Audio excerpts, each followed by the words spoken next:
Live from New York, it's the show that is debuting a new catchphrase in about 90 seconds. Wow! It's first things first. It's a good one. Today, with the results, that's where we're at.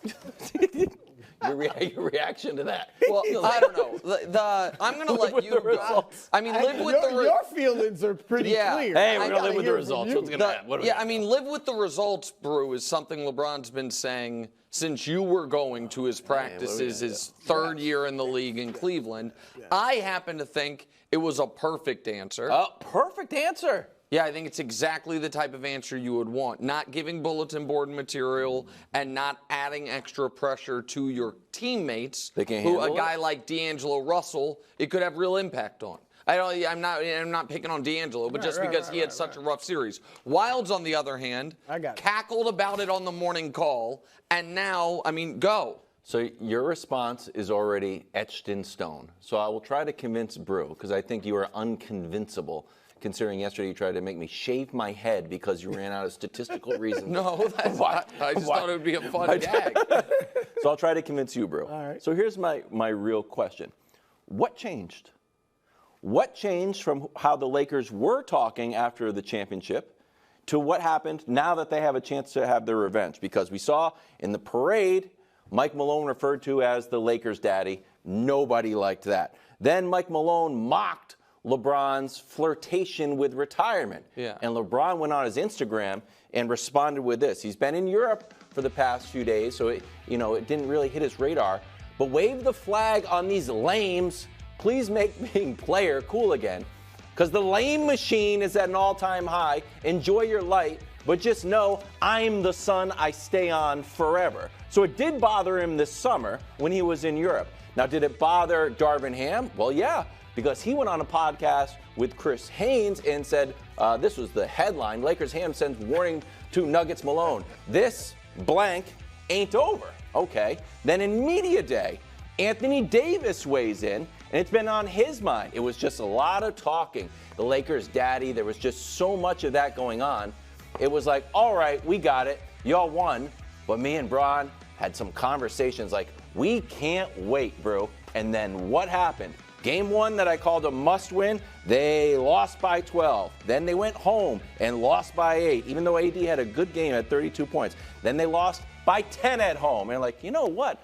We've lost 8 in a row of these things. And how is it? Because we always know the story. It's like, well, the Lakers are great when AD and LeBron are there and when they're on the court. But when they're off the court, that's when things get tricky. And it's Rob Pelinka's fault. Not necessarily. When LeBron and AD are on the court, they're ±9. The defensive rating is a whopping 124. Second chance points, -23. Points in the paint, they just can't stop them. Nuggets are shooting 56% and shooting 38% from three. So to me, when I look at this, in this response, where I've seen LeBron be very, very caustic to teams to get them fired up, looks to me like, Brew, they went pure Tin Man mode. No heart. Wow. Pure Tin Man, just out so here. you're, because what'd you say right before we took the air that you were going to convince Brew? Yeah. Okay. Wait, he's not done. Convince them. You said you were going to convince Brew of what? They know the series is over. That they know they can't win. Even Darvin Ham saying we're not going to duck any. His big motivational speech after the Pelicans game was, "Hey, it's 0-0. Yeah. It's 0-0 now. Woo! Let's go." So, Brew. All right. Yeah. I am betwixt and between. I guess I'm the one that's settling the debate. Well, I haven't even stated my case. You're clearly heavy Lakers, and you are clearly heavy. And that was Nuggets. well laid out. All right. That was you did a good job. I'm going to be honest. I wish one of the reporters there, and I'm not trying to rip them, had said something like, well, LeBron, you posted this, or AD said you guys talked. Like, I wish somebody had brought that up, because that would have been a good challenge to what LeBron said. So you did a good job. But Nick is right that LeBron said exactly what you're supposed to be. In light of, even with all that Michael Malone has said, even with all the talk from the Lakers, even, in the previous months, LeBron is exactly right when he says, if you take it personal, you can get outside of your game plan. Whether it's basketball or boxing, Boxers know, right? I've got Don't a go boxing out there analogy emotionally here. and then just start slugging, because that's when you get nailed. Stick to the game plan. Don't make it personal. The last time LeBron, I think, made something personal and let his emotions, his feelings get to him and be led by that was Dallas in 2011. Yeah. And we saw what happened. And since then, I think there's one of the things he's learned is, look, no matter what's said, no matter how I might really feel, I got to go out there and stick to the game. If he went out there and was like, you know what, I'm tired. Everybody thinks Jokic is the best player in the world. Look at my numbers at 39. Look, I'm going out there. I'm going to out triple-double Jokic. Guess what? Maybe he'd play well personally, but it would take them out of their game plan. So I think LeBron is right in this regard. So there's another element to it that you're totally overlooking. Let's hear it. They could have avoided the matchup. If they were convinced they can't win, they could have avoided the matchup. And they could have avoided it. Well, that would put him at risk. You got to admit right, that. but Wildes, hold on. Wait a moment. Let's just follow the logical tree, and then I'll give my actual answer. What you're saying would put them at risk of missing the playoffs. Wildes is saying they have already conceded that their ceiling is out in round one, that their ceiling is losing in round one. So if they truly believed that, would you rather risk missing the tournament and then have a chance at a long run versus get in the tournament and just have the same team beat you? But here's why I go ahead, Brew. Well, I just want to know quickly, because I know you time to go. Are you really saying more so they're scared? They know they can't beat this team. Not that they know they've conceded. They know it reminded me of, and LeBron, what makes him so fascinating is he sort of wears his heart on his sleeve. You can read him. After J.R. Smith had the boneheaded play in the finals and LeBron goes to the bench. Yeah. And he's like, that was it. Yep. I could have seen a path where we could have won if things broke differently, but that's it. He's going to play his heart out and play as hard as he can. Might be another time he learned, you know what, let me keep my emotions out. Maybe, but I think he knows. So this is where I think, and I think I might convince you a bit, not that the Lakers can win, but that you're misreading LeBron. Okay. Too many rivals. This is where LeBron being in year 21 has to be the context of this. Chauncey's Pistons were the rivals, the first one. Sure. Knocked him out of his first playoffs. Then he outlasted them, of course, and beat them twice. Then it was the Celtics' big three. Yeah. They beat him in back-to-back years. Then he beat them in back-to-back years, and they broke up. Then it was going to be the OKC big three. They played once, and that group never played together again. Then it was going to be Derrick Rose and Joakim Noah and no one vacations in Cleveland. They broke up. Then Paul George dunked on him, and since then he's been on 3 different teams. Then it was the big three Spurs, who had beaten him in his first finals. Then he beat them, then they beat them. Then they broke up and all retired. Then briefly, he was even an underdog in a series against the Lowry DeRozan 1-seed Raptors. And then DeRozan went to the microphone and said, I don't know what you want me to do. They have LeBron James, we don't, and they broke up. In the midst of all of it, it was Steph, Clay, Golden State, right? Which they played 3 series together when it was Steph and Clay, not Durant. Right. That was 2-1 LeBron. We think they're breaking up. And now it's Jokic's Nuggets. Yeah. So there's an element of, Brew, who was Muhammad Ali's rival? Well, it depends. Because it was Sonny Liston, then it was Jerry Quarry, then it was Joe Frazier, then it was Ken Norton, then it was Leon Spinks, and at the end it was Larry Holmes. Yeah, so, I don't think Denver necessarily views them as their rival. Well, it's more akin to it's not a rivalry. Okay, well then we always lose. Except here's the thing, Wildes. Denver and the Lakers both have something very in common. The only reason LeBron with the Lakers and Jokic with the Nuggets don't have 2 championships is because of the other guy. They both would have gone and played the Miami Heat. They both beat the Miami Heat. And so you can say it's not a rival. The only way you can make that argument is if it's Denver has no rivals. Denver has ascended above rivalry. I don't think you get to claim that after one. So you think LeBron, that Denver views the Lakers as a rival? I know that Jokic said it was their toughest series. I know that Jokic and Murray know when they've been together, they've only, as fully formed with Jokic as an MVP level player, they've only lost 1 series ever. It was to these guys. I know that Mike Malone and the Nuggets PA announcers, did they beat the Lakers in the championship? Who did they beat for the championship? The Miami Heat? Who were they celebrating at the parade beating? That was more about the media. Okay, well, and the Lakers mystique. Okay, whatever. Whatever it is, my point is this. I don't think you ascend past rivalry when you only have one championship. I think if they win this, you can say they don't have a rival. That's fine. I think Boston's right now, we're the favorites, but you can't call them rivals because they've never played yet, right? So I think there's an element of, I don't think LeBron is scared. He might understand they're underdogs. Scared. I'm saying the energy changed from post-championship in 1 year. No, but I guess my point would be this. Do you think Joe Burrow, if he's about to play the Chiefs in the AFC title game this year, is going to, in front of the media, say we're built to beat them? Or do you think he is going to be totally even-keeled about it? Because I think he'll be even-keeled. I think responding in the offseason to non-basketball stuff, which is what they were responding to, that is totally different than the days before a series, adding to the fuel to the fire. I think that's a fair point. What's happening. I think that what you said is great. LeBron is Joe Burrow and Joker is Mahomes. Right now, yes. That's what you said. Right, but hold on. I said that the other day. You lit me up. But what did you say? I said the Nuggets are Mahomes. The Nuggets are the Chiefs. No, the Nuggets can become the Chiefs by winning this year. Yeah, they're not there yet. The only thing I disagree with you on, Nick, is I don't think the Lakers are the Nuggets' rival. So they don't have one? Not right now. That's fine. Okay, that's fair. Because that was years ago when they played in the bubble. I mean, I don't think they have a rival, but everything else I agree with. So he won that? Of course. Well, I just he just gave a history lesson about the Sean I think you both did great jobs. I'm just saying, I think LeBron was saying the right thing. Yeah. Oh my God. I don't think it was fear. I think it's strategy. Lance blew in his ear in 1997. And how did he respond when Lance blew in his ear? He sat there. He was scared, bro. He didn't think they could win. He didn't. So why do they talk all summer and then they learn? Hold on, they wait a second. They can't match this team. A moment. And the team is totally demoralized. You're saying that he can't talk. He shouldn't talk because he's going to make D'Angelo nervous. No, that's D'Angelo Russell's so nervous he's going to get benched again. The best chance they have of beating the Nuggets is not to go out there yapping. It's to just stay calm and also, do your job. I reject the premise. I reject the premise they talked all summer because what happened was, wait a second. Mike Malone made fun of LeBron for something unrelated to the series entirely.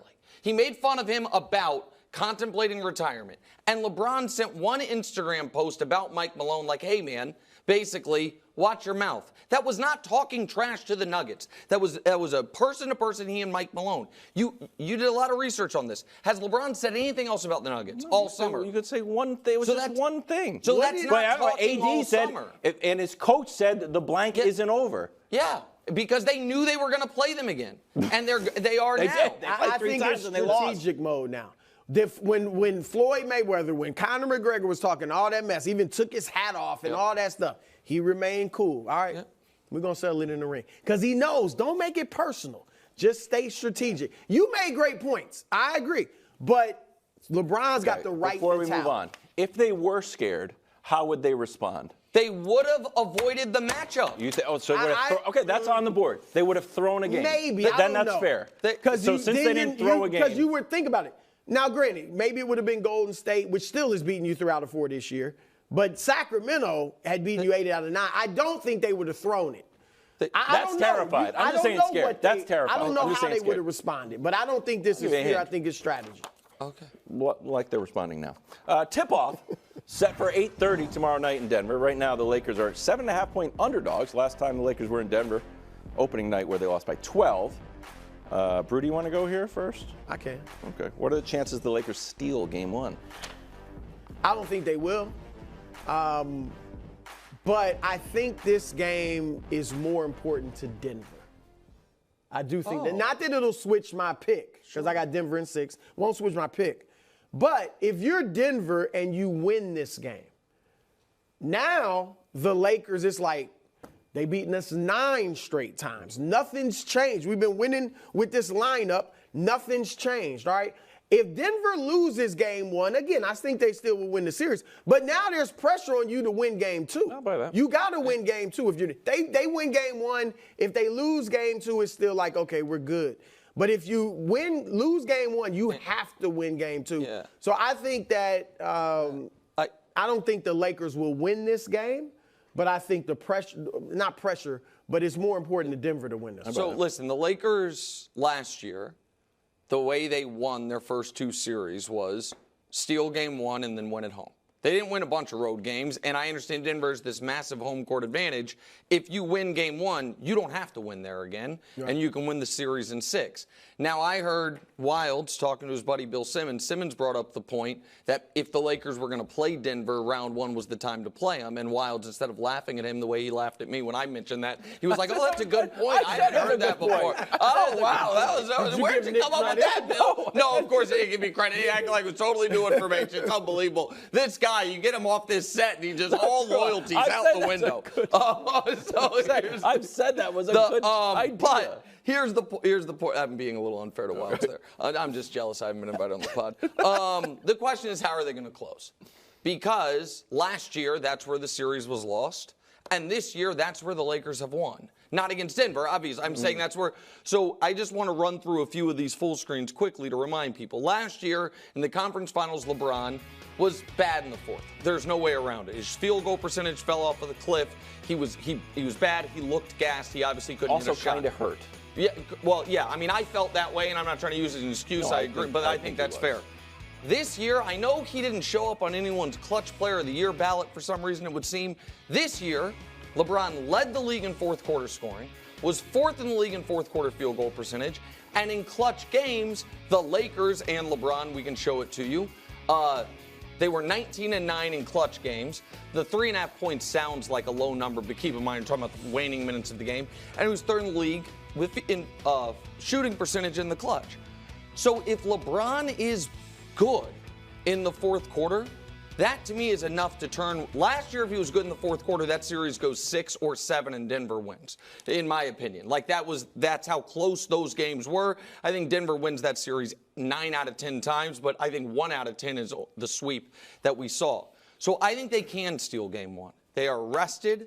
They are motivated. I do not think they're scared, and I think they understand the blueprint, Wildes, of last year's postseason, which was steal game 1, don't mail in, but you know you're probably not going to, win game 2, and then take care of your 2 at home where you've been good all year. Okay. I think the problem is not so. I mean, yeah, obviously LeBron wasn't great last year in the 4th quarters, and you need him to be big. But really, the problem is what they have got to do is win the non-Jokic. I mean, they got to destroy the non-Jokic They have to crush those minutes and actually play better when Jokic is on the court. Yeah. Because last year they won the non-Jokic minutes. They won the non-Jokic minutes by 14. All right, but Jokic was so dominant when he was playing, it was plus 15. So they've got to cut into the Jokic minutes, all right? That's right. And maybe with a healthier LeBron. But LeBron did look gassed. I was surprised how gassed he looked against New Orleans in the 4th quarter. This is now at altitude. That's a factor in this. I wonder how much of the New Orleans thing was him guarding Zion the whole time. Yeah. Because, Zion, it's not I think that was a big part. I think it was a huge part of it, and I understand he's going to have to defend in the conference finals, but guarding Aaron Gordon, even though Aaron's big and strong. But you know who it could affect? AD. Yes. Whether he guards Jokic or he's going to guard him sometime, that could affect AD offensively. Can I show one more thing? Or do you want to go, Wildes? No, it's just that, I had a question for you. The Lakers just aren't good at home. They won 19, on the road. They won 19 games. The Grizzlies won 18. And meanwhile, Denver's 33-8 at home. And then you're talking about the 4th quarter. Do we think that LeBron is going to have to play extended minutes? And do we think that his 4th quarter number, maybe it was just a Zion thing, or maybe it's like, I'm kind of out of gas because I'm playing 3 more minutes into the 4th quarter than I normally did. So keep in mind, the Lakers had already played a dozen games in the month leading up to, or less than a month leading up to the series last year, and the games were every other day. That's why I think game 1's critical. Game 3, where you have, or is it game 3 or 4, where you have extra days off is critical. The Western Conference Finals, you have none of it. But the other factor is, and I'm going to show you this and we move on, the best 4th quarter player on the Nuggets last year in this series was Jamal. Jamal, the 23-point 4th quarter. So here's Jamal's numbers in the Western Conference Finals and then in the finals. The Lakers will sign up in a heartbeat for the finals numbers. Like if Jamal has 21 and 10 as averages, decent but not amazing shooting percentages, they'll sign up for it. I'm showing this for this reason primarily.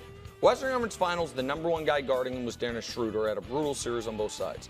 In those finals, you guys remember who was guarding him? It was Gabe Vincent, who now plays for the Lakers. And so that is a slight wrinkle that I do think matters here. That Brew, I understand your squeamishness, if that's the right word, that, okay, how much is that going to matter?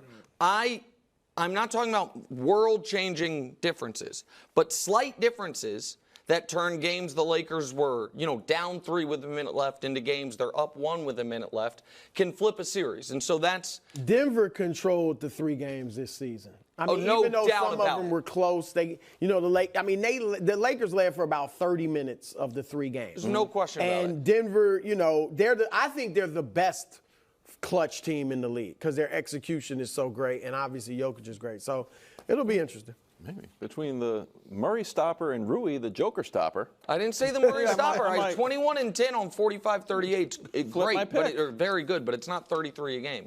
February 12th, 2020. Last time LeBron won in Denver. Thanks for watching. Subscribe here to get more from the show and to check out clips from other shows on FS1.